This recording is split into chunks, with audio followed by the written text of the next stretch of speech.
Good morning students. सो आज हम discuss करेंगे most important questions of electrochemistry chapter. The weightage of this chapter in CBSE paper is 9 marks. So let's start with first question. First question is formulate the electrochemical cell representing the reaction, and this is the reaction, right? So cell representation को हम ऐसे लिखते हैं, पहले हम metal लिखते हैं in solid state, फिर हम उस मेटल के आयंस को लिखते हैं, then we will add salt bridge like this. ये जो दो लाइंस हैं ये सॉल्ट ब्रिज दिखाती है सेल रिप्रेजेंटेशन में। उसके बाद फिर हम मेटल आयंस लिखते हैं एंड देन मेटल जो हमारा सॉलिड फॉर्म में होता है। आपको याद रखना है कि जो लेफ़्ट साइड होती है ये एनोड की साइड होती है and this is my cathode side. So let's see कि एनोड और कैथोड कैसे हम आइडेंटिफाई करेंगे इस इक्वेशन में। एनोड में हमेशा ऑक्सीडेशन होता है। ऑक्सीडेशन मतलब increase in oxidation state. Oxidation state जब भी बढ़ती है तो दैट मीन्स वहाँ पे ऑक्सीडेशन हो रहा है। तो अब आप देखिए यहाँ पे क्रोमियम सॉलिड स्टेट में, तो ऑक्सीडेशन स्टेट हो गई 0 एंड यहाँ पे जो क्रोमियम है +3 ऑक्सीडेशन स्टेट में है, तो यानी 0 से +3 हो रहा है, तो ये क्या हो रहा है, ऑक्सीडेशन। तो ये वाली जो हमारी क्रोमियम की साइड है ये हमारी क्या कर रही है, ये एनोड की साइड पे आएगी। तो we will write this equation as Cr in solid form, then Cr3 positive aqueous, फिर सॉल्ट ब्रिज लगाएंगे। मेटल आयंस में अब आप देखिए मेटल आयंस किसके हैं, ये सॉलिड फॉर्म में है, तो ये हमारे एक्वस फॉर्म वाले हमारे कैथोड की साइड के मेटल आयंस हैं, तो ये हम लिखेंगे Fe2 पॉजिटिव एक्वस में एंड देन मेटल जो है हमारा Fe है। तो इस साइड पे एनोड हो रहा है, इस साइड पे हमारा कैथोड की साइड है, इधर ऑक्सीडेशन हो रहा है, इधर हमारा रिडक्शन हो रहा है। So this is the cell representation of this particular equation. अब पार्ट 2 करेंगे। In part 2 we will apply this formula E naught cell is equals to E naught of cathode minus E naught of anode। तो cathode हमेशा याद रखना, जो भी बड़ी वाली डिजिट होगी या वैल्यू होगी वो आपकी कैथोड की होती है और जो छोटी वाली वैल्यू होती है वो आपकी एनोड की होती है।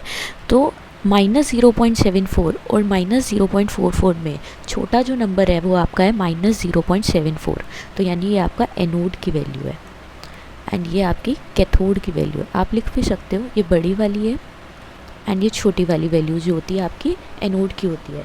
तो जब आप इसको वैल्यू रखोगे तो आपको मिलेगा -0.44 माइनस फिर माइनस का 0.74। After solving this you will get 0.30 volt. This is the value. Next topic है नर्स्ट इक्वेशन। नर्स्ट इक्वेशन में हमारे पास 3 टाइप की इक्वेशन होती है। First is for Nernst equation for cell potential, Nernst equation for EMF of a cell and Nernst equation for equilibrium constant. तो ये आप इसका स्क्रीनशॉट ले लीजिए।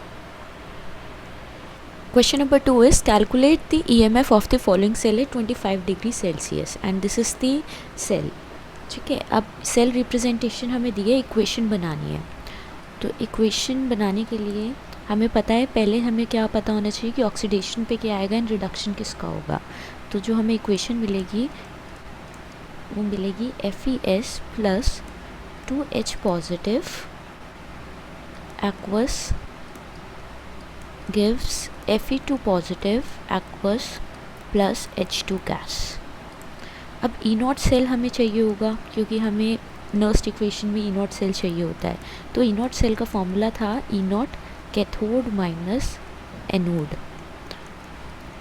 अभी आपको बताया था जो वैल्यू बड़ी होती है वो आपकी होती है कैथोड की और जो छोटी वाली होती है वो होती है आपकी एनोड की। तो -0.44 और 0 में बड़ा 0.00 है।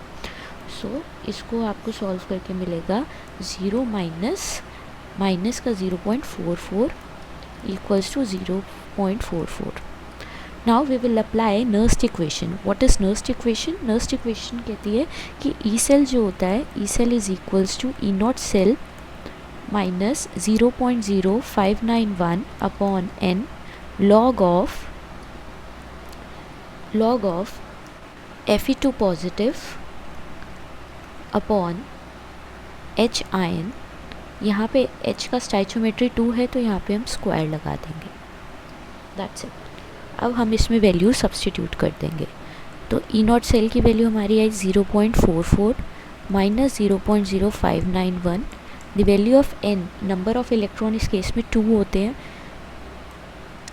लॉग ऑफ Fe2 पॉजिटिव के कॉन्सेंट्रेशन हमें दिए 0.001 एंड H आयन के कॉन्सेंट्रेशन हमें दिए 0.01. After solving this you will get log 10. तो हमें पता है log 10 की वैल्यू जो होती है it is always equals to 1.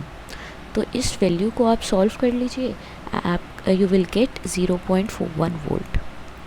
अब जिनके मन में क्वेश्चन आ रहा है कि n की वैल्यू 2 कैसे हो गई, तो आपको ये इक्वेशन को एक्सपेंड करके लिखना होगा. FeS gives Fe2 positive. अब यहाँ पे 2 पॉजिटिव है, तो ये 2 पॉजिटिव के चार्ज और यहाँ पे कोई चार्ज नहीं है, तो इस इक्वेशन का चार्ज बैलेंस करने के लिए हम 2 पॉजिटिव के साथ 2 इलेक्ट्रॉन ऐड कर देते हैं. अब यहाँ पे हमारे पास H आयन है, H आयन गिव्स H2. ठीक है. अब यहाँ पे +1 का चार्ज है, उसे बैलेंस करने के लिए हमें एक इलेक्ट्रॉन लगाना पड़ेगा. अगर एक पॉजिटिव चार्ज है तो एक इलेक्ट्रॉन लगाएंगे, यहाँ 2 पॉजिटिव चार्ज था तो 2 इलेक्ट्रॉन लगाएंगे. देन सिंपल मैथमेटिक्स है. इन दोनों इक्वेशन को इक्वेट करने के लिए नीचे वाली इक्वेशन को हमने जो है 2 से मल्टीप्लाई कर दिया, क्योंकि यहाँ पे 2 वैल्यू थी एंड यहाँ पे जो हमारी वैल्यू 1 है, तो इसलिए ऊपर पूरी इक्वेशन को 1 से कर देंगे. इन दोनों इक्वेशन को आप इक्वल करके लिखोगे तो you will get this equation. तो इसीलिए यहाँ पे हमने 2 इलेक्ट्रॉन जो है हमारे यूज़ हुए हैं, तो हमने यहाँ पे n की वैल्यू 2 हो गई. So next topic is electrochemical cell and Gibbs energy of a reaction. So इस केस में आपको ये 3 फार्मूलाज याद रखने हैं. Delta G equals to -NFE0 cell. F क्या होता है बेटा? फराडे की वैल्यू होती है 96500. ये आपको याद रखनी है. N अभी आपको सिखाया कैसे निकालते हैं, और E सेल आपको पता है कैसे निकालते हैं. Delta G is equals to -2.303 RT log Kc and third formula is delta G is equals to -RT ln K. और यहाँ साइड तो अब हम क्वेश्चन करेंगे, calculate the cell EMF and delta G0 for the cell reaction at 25 degree Celsius. So first of all we will calculate the value of E0 cell. E0 cell का formula होता है E0 cell is equals to E0 of cathode minus E0 of anode. तो बड़ी वाली value होती है हमारी cathode पे आती है. अब इन दोनों में से जो बड़ी वैल्यू है वो हमारी है -0.403, क्योंकि जैसे ही नेगेटिव में जाते हैं तो जितनी आपकी वैल्यू नेगेटिव में होती है वही आपकी उतनी वैल्यू छोटी होती जाती है. तो अब आपको मिलेगा -0.403 minus 0.766. After solving this you will get 0.36 volt. This is the value of E0 of cell. Now we will apply Nernst equation. Nernst equation लगाएंगे तो E cell is equals to E0 cell minus 0.0591 upon n log of Zn2 positive. जो भी species जिसका oxidation होता है उसको हम top पे रखते हैं, जिसका रिडक्शन होता है उसको हम नीचे रखते हैं. तो जिंक से Zn2 पॉजिटिव हुआ तो पहले ऑक्सीडेशन स्टेट 0 थी, अब ऑक्सीडेशन स्टेट +2 है, तो यानी ऑक्सीडेशन स्टेट बढ़ गई है. तो जब भी ऑक्सीडेशन स्टेट बढ़ती है तो क्या होता है आपका ऑक्सीडेशन. तो इसलिए जहाँ पे जिसका ऑक्सीडेशन होता है उसको ऊपर रखते हैं एंड जिसका रिडक्शन होता है उसको हम नीचे रखते हैं. Now we will substitute the values. तो 0.36 माइनस 0.0591 अपॉन n. n की वैल्यू 2 ही होगी, अभी सिखाया n कैसे निकालते हैं. Log of concentration of Zn2 positive it is 0.1 given in the question and for CO2 positive it is 0.01. तो इसे सॉल्व करके अगेन आपका log 10 के इक्वल आएगा and we know that the value of log 10 is 1. ऐसे आप याद कर सकते हो. log 10 की वैल्यू 1 होती है क्योंकि एक 0 आती है. log 100 में हमारी 2 0 आ रही हैं तो 2 हो गई. तो ऐसे करके आप याद कर सकते हैं. तो आप जब इसे सॉल्व कर देंगे तो you will get value of E cell. Let me tell you, this is E0 cell and this is E cell. E cell हमेशा नर्स्ट इक्वेशन से आप निकालते हैं. तो आपको सॉल्व करके ये मिलेगा कुछ 0.3 वोल्ट के इक्वल. अब इसको हम लगाएंगे अपनी गिब्स एनर्जी की इक्वेशन के में -NFE0 सेल. तो n की वैल्यू आपको पता है क्या होगी 2 फराडे गिवन है क्वेश्चन में 96500 एंड ई नॉट सेल की वैल्यू आपकी है 0.36। तो हमारी तीनों ही चीज़ें जो हमसे पूछी थी क्वेश्चन में, हमसे पूछा था value of E not cell निकालिए, वैल्यू ऑफ ई सेल निकालिए and value of delta G not निकालिए। तो हमारी तीनों वैल्यूज़ निकल गई हैं। तो इसे सॉल्व करके you will gate -69 kilo joule पर मोल। Now next topic is conductance of electrolytic solutions. अब ये 5 फार्मूलाज हैं, ये बहुत ही इंपॉर्टेंट है। Resistance, the formula is rho L by A, resistivity is represented by rho and the formula is R A by L, conductance is represented by G and the formula is K into A by L. A is the area, L is the length.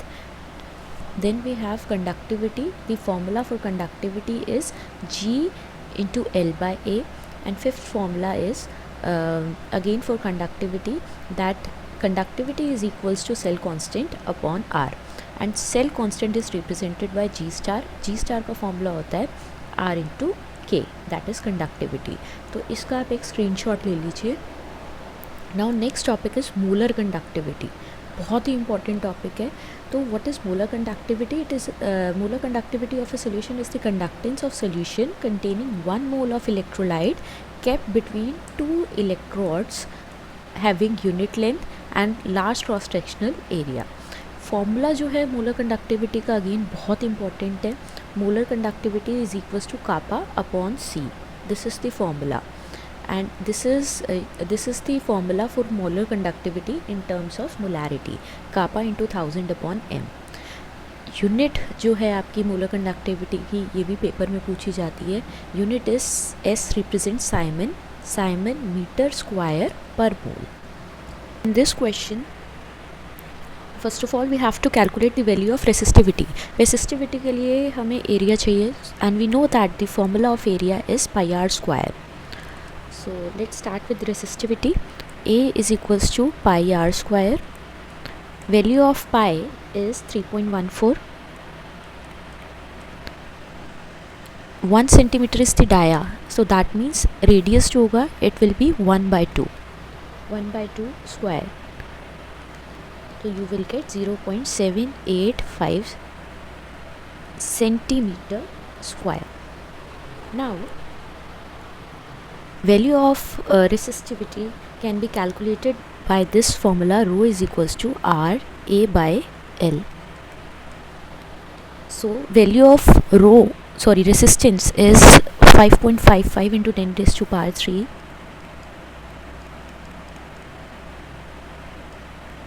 Value of A is 0.785,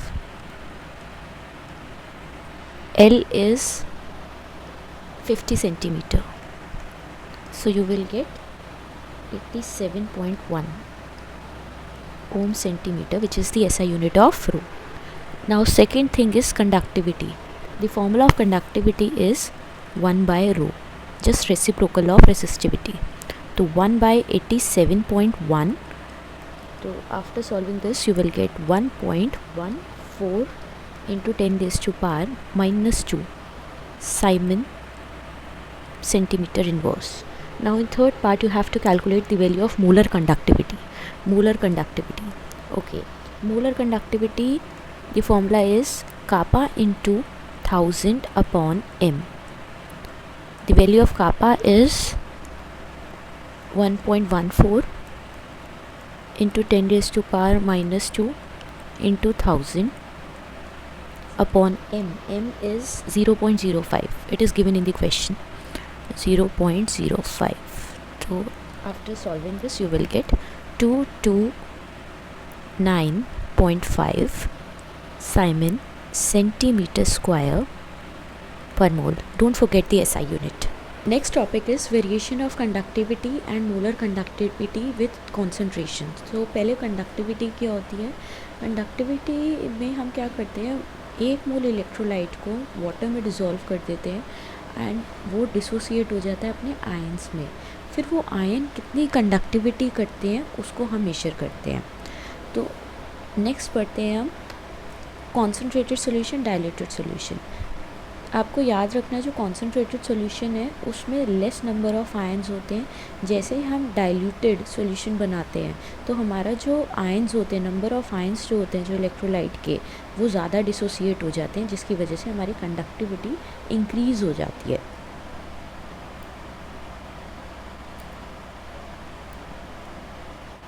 next topic is variation of molar conductivity with concentration for strong electrolyte. ये topic बहुत ही important है।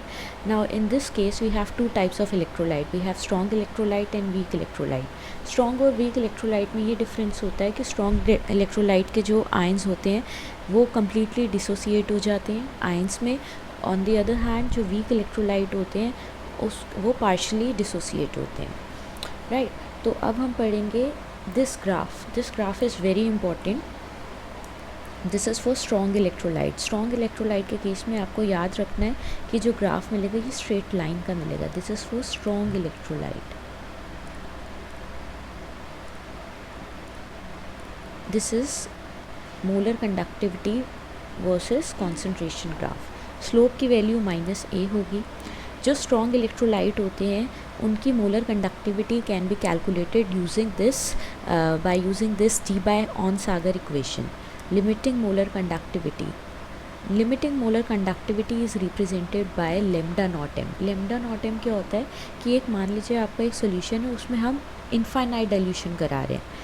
Infinite dilution मतलब हम dilution water add करते जा रहे हैं, तो उस टाइम पे जो मोलर कंडक्टिविटी होगी उसे कहेंगे इनफाइनाइट मोलर कंडक्टिविटी।